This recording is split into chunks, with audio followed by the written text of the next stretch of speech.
I don't think there's any question. I think what we're seeing, as I said, is a much more aggressive chapter and a much more dangerous chapter in terms of the war on terrorism. Back now to our top story tonight. That was former Defense Secretary Leon Panetta talking yesterday about the threat of violent extremism just ahead of a State of the Union address that so far we are not hearing is very focused on combating terrorism. However, it's very focused on increasing our taxes.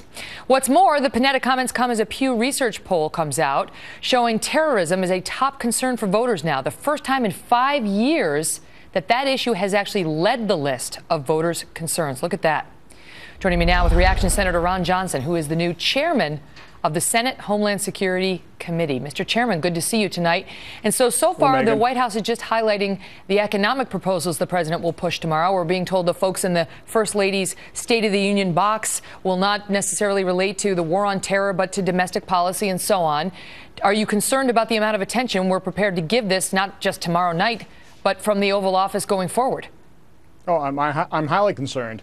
I'm not sure how much time President Obama will devote to the very serious threats facing this nation, but I think Americans in such uncertain times, first and foremost crave some safety and security, and they're craving leadership.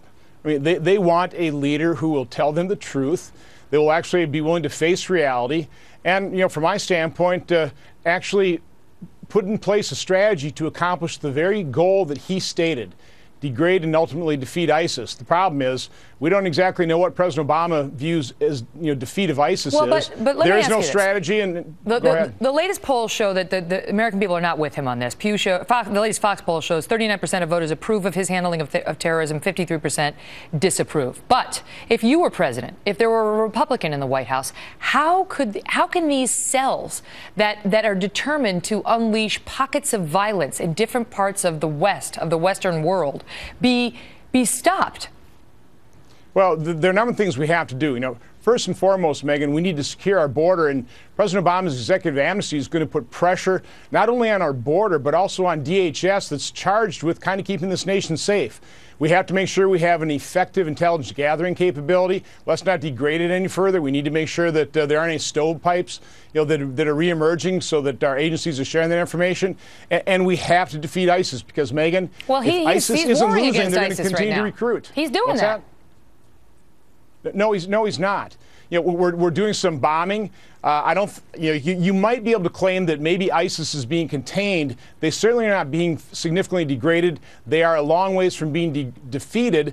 And again, if they're not losing, if they're perceived as not losing, they're perceived as winning, they'll continue to inspire what we saw in Paris and Ottawa and Sydney, Fort Hood, Texas. This threat is not going away. It is growing. It is metastasizing. Leon Panetta calls this a much more aggressive chapter by the terrorists and says we've got to be prepared to confront that here at home as well.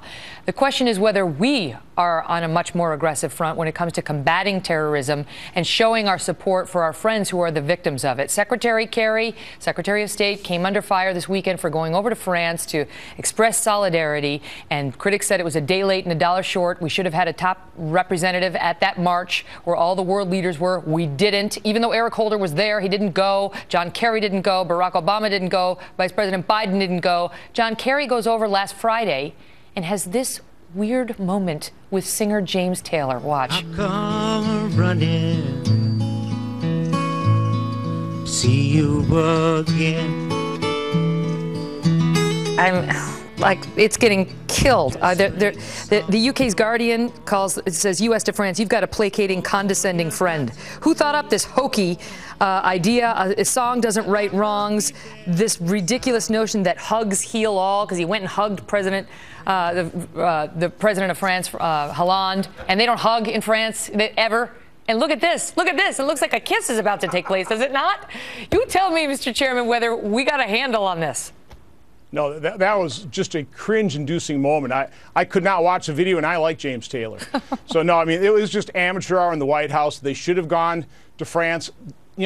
Megan, we need leadership. We need to show the world that we are 100% committed, again, to the goal that President Obama stated: degrade and ultimately defeat not only ISIS, we have to defeat al-Qaeda in Yemen. We've got to defeat Islamic terror wherever it shows up. And again, it's showing up in more places. I think Secretary did a lot to convey the message that they really, really do have a friend. I mean, kissing, you know, I mean, hugging, that conveys a lot. Senator Johnson, great to see you. Have a great night. So awkward, right? I feel awkward just watching it on TV, right?